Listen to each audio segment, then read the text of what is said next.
محترم جناب شیخ ثاقب صاحب کویت، السلام علیکم. آپ کے ممنون ہیں کہ آپ نے ہماری ویب سائٹ اہلسنت.net پر یاد فرمایا.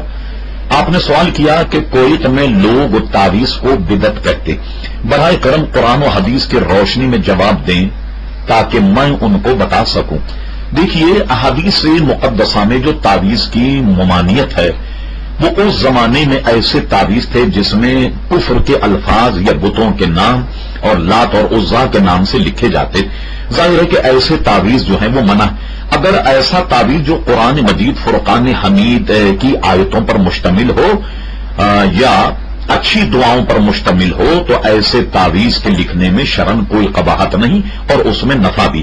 قرآن مجید فرقان حمید کے 15ویں پارے میں آپ پڑھیے، اللہ تبارک و تعالیٰ کا ارشاد، وَنُنَزِّلُ مِنَ الْقُرْآنِ مَا هُوَ شِفَاءٌ وَرَحْمَةٌ لِّلْمُؤْمِنِينَ. ارشاد باری تعالیٰ وہ ہمارے نازل کی ہوئے قرآن میں مومنین کے لیے شفا اور رحمت ہے.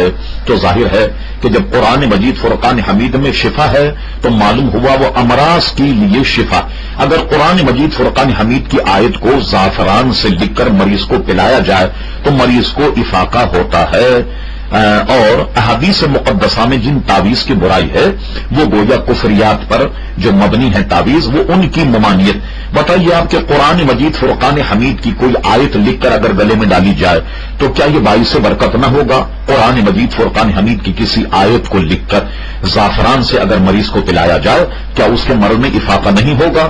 اگر نہیں ہوگا اور یہ بدعت ہے تو پھر کیا جواب ہوگا اس کا؟ وَنُنَزِّلُ مِنَ الْقُرْآنِ مَا هُوَ شِفَاءٌ وَرَحْمَةٌ لِّلْمُؤْمِنِينَ. تو واضح ہو کہ جن احادیث مقدسہ میں تعویذ کی ممانعت ہے وہ کفر اور لات اور عزا اس قسم کے نام سے یہ لکھے جاتے تھے جس کو حضور علیہ السلام نے منع فرمایا.